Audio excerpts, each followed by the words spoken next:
Hello, my name is Igal Unterschatz, registered massage therapist and medical acupuncture practitioner.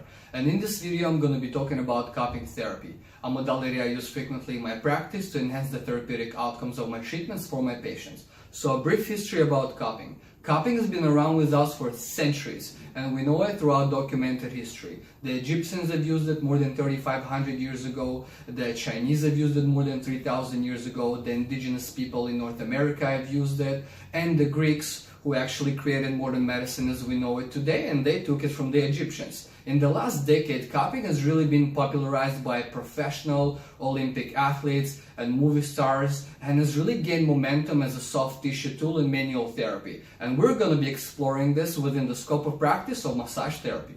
What is cupping therapy and how does it work? Cups are used to suction soft tissue into the cup, and it's the negative pressure that's producing the therapeutic effects. In other words, we're basically tricking the body into thinking there's an injury in the area by bringing blood pooling or creating a congestion of blood in the area being treated. When we remove the cups, we get that flushing or draining effect that we're looking for.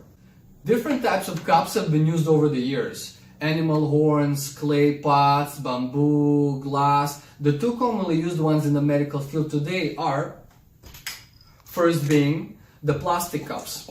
With them we use a suction gun. The suction gun allows us to control the amount of suction into the cup, which is going to depend on the condition being treated or the type of skin.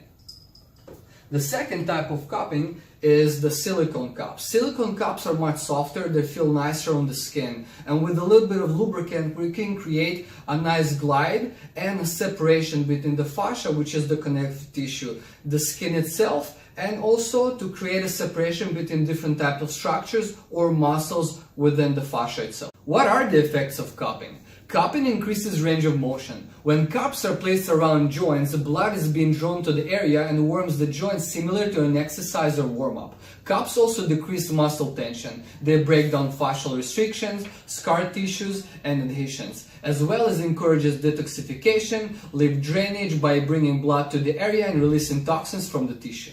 Like with any other type of modality, we also have precautions and contraindications, so let's go over them quickly. People with different types of blood conditions like hemophiliacs, people who have lymphedema, clots, leukemia, high blood pressure, varicose veins, people who take medications like blood thinners or steroids, you really have to use a clinical reasoning and to see if that's the right tool for the job. High fever, if the body is already healing itself, the last thing we want to do is disrupt that process. Open wounds, unsafe, unsanitary, goes without saying. Hypermobile joints, if the tissue is already overstretched and there's instability in that joint, we don't want to promote more of that, so cupping is going to be contraindicated. Integrity of the skin, people who have fragile skin, like the elderly, different types of rashes, psoriasis, eczema, rosacea, or different types of allergic reactions.